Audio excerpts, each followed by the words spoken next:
Own me if you must. Just don't leave me here. The salvage vessel drifted through the debris field like a ghost searching for memories, and Captain Linda Hayes stood at the observation window watching the twisted metal fragments tumble past in the endless dark, and she wondered how many souls had been lost when the colony transport shattered against the asteroid 3 months ago. And her crew worked in silence, knowing that every piece of wreckage might contain answers or bodies or both. The distress beacon had been weak, almost dead, when they picked it up 2 days into their survey run. And now they were close enough to see the source. And it wasn't what any of them expected, because nestled in the shadow of a massive hull fragment was a sleek alien pod, its surface gleaming with that strange bioluminescent quality that marked it as Velkari technology. And Linda felt her heart skip, because finding Velkari tech out here in human space was like finding a tiger in your backyard, beautiful and terrifying in equal measure. Her second officer, Amy Chen, called out the readings and confirmed what Linda already suspected, and the pod was active with life support running and one life form inside.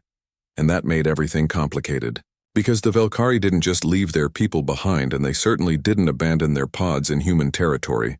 unless something had gone very wrong, and Linda ordered the retrieval team to suit up while she tried to figure out what kind of diplomatic incident she was about to walk into. The pod came aboard with surprising ease, and its systems didn't fight the magnetic locks, and through the small viewport, Linda could see movement inside, and a flash of purple skin, and those distinctive silver markings that seemed to shift like liquid mercury. And her engineer, Kate Morrison, ran the scanners and confirmed no weapons, no explosives, no traps, just one very alive, very scared Velkari female. And that was when Linda made the decision to open it. The seal broke with a hiss of pressurized air, and the being inside tumbled forward onto the deck plates, and she was smaller than Linda expected, maybe 5.5 feet tall, with a slender build and those enormous eyes that dominated her face, and they were the color of deep ocean water flecked with gold, and they stared up at Linda with an expression that transcended species, and it was pure desperate hope mixed with bone-deep terror. She wore the remains of what looked like a flight suit, torn and stained, and her silver hair fell in matted waves around her shoulders, and when she tried to speak, her voice came out in clicks and whistles, and then she switched to broken English, and the words tumbled out in a rush, and, "Please not leave me. Please, I stay, I work, I do anything, just not leave me here, not alone, not in the dark." Again, Linda crouched down, slowly, keeping her movements careful and gentle, and she could see the trembling in the alien woman's hands, and the way her breathing came too fast, and this wasn't a proud Velkari warrior or a cold diplomat, and this was someone who had been through something terrible, and Linda said her name was Linda, and she was safe now, and nobody was going to leave her anywhere. The alien woman, whose name turned out to be something unpronounceable that she shortened to, Vera, grabbed Linda's hand with both of hers, and her skin was warm and smooth, and she said the words again, like a prayer, "And not leave me. Not leave me." And Linda felt something twist in her chest, because she recognized that kind of fear, and it was the fear of someone who had been abandoned once already and couldn't survive it happening again.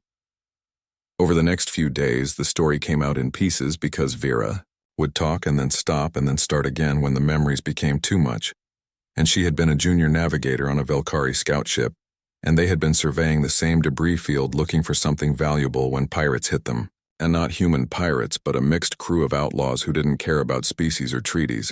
and they had killed most of her crew and taken everything worth taking, and then they had stuffed the survivors into emergency pods and scattered them across the field like seeds in the wind. Vera had drifted for 2 months, and her pod had kept her alive but barely, and the emergency supplies had run out weeks ago, and she had survived on recycled water and the thin paste the life support could synthesize, and she had watched through the viewport as other pods drifted past too far away to reach, and she had seen them go dark one by one, until she was sure she was the last, and that nobody was coming, and that she would die alone in the dark,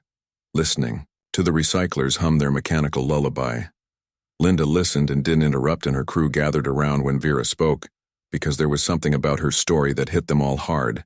and maybe it was because they were salvage crew and they spent their lives picking through the remains of disasters,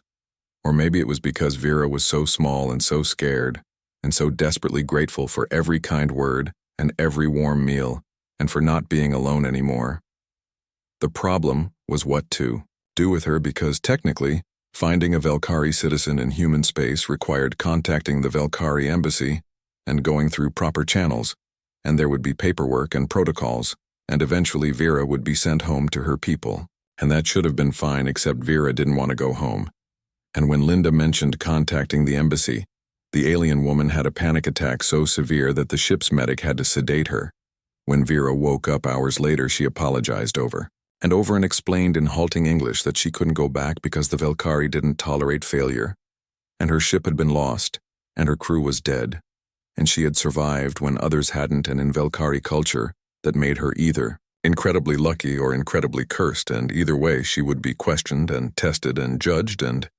probably assigned to some menial position far from anything she loved, and she would rather take her chances with humans than face that kind of disgrace. Linda sat on the edge of the medical bay bed and looked at this alien woman who had survived 2 months in a pod and still had the strength to be terrified of going home.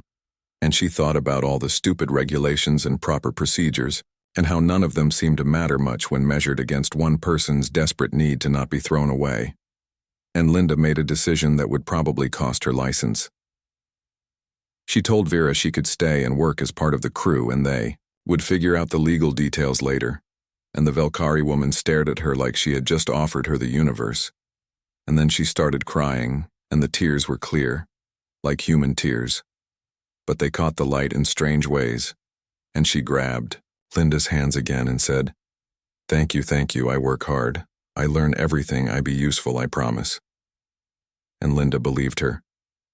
The crew accepted Vera with the casual practicality of people who spent their lives in space where your species mattered, less than whether you could fix a broken seal or calculate a jump trajectory, and Kate took her under her wing and started teaching her human systems, and Amy discovered that Vera had an intuitive understanding of spatial relationships that made her brilliant at plotting salvage routes, and even old Pete, the cargo master, who complained about everything, admitted that Vera could organize a hold better than anyone he had ever seen. Vera bloomed under the attention, like a plant finally getting sunlight, and the fear in her eyes faded to something more manageable, and she laughed at human jokes even when she didn't quite understand them, and she learned to drink coffee even though it made her jittery, and she started wearing human clothes, because her flight suit had been beyond repair and she looked strange and beautiful in Amy's borrowed shirts and Linda's spare boots. 3 months passed and the salvage ship continued its routes, and Vera became part of the crew, and there were still moments when she would freeze up if someone raised their voice or when the ship went quiet for too long. But mostly she was okay, and she was healing. And Linda watched it happen and felt something warm settle in her chest that she tried not to examine too closely. The problem came when they docked at a major station for resupply, and there was a Velkari ship in port, and Linda saw Vera spot it through the station windows, and the color drained from her face, and she looked at Linda with those ocean gold eyes and asked in a small voice if Linda was going to turn her in now, and if this had all been temporary. And Linda realized that Vera still didn't quite believe she was safe, and that she expected to be abandoned again because that was what her experience had taught her. Linda took Vera to the quietest corner of the station bar she could find, and bought them both drinks and told her the truth, which was that Vera could stay as long as she wanted, and that she was crew. Now, and crew meant family, and family meant you didn't get left behind, and Vera listened and nodded, and asked what would happen if the Velkari authorities found out, and Linda said they would deal with it if it happened. But until then, Vera was staying right where she was. Vera smiled then, and it was the first real genuine smile Linda had seen from her, and it transformed her face completely, and she said she had something to tell Linda, and it was important,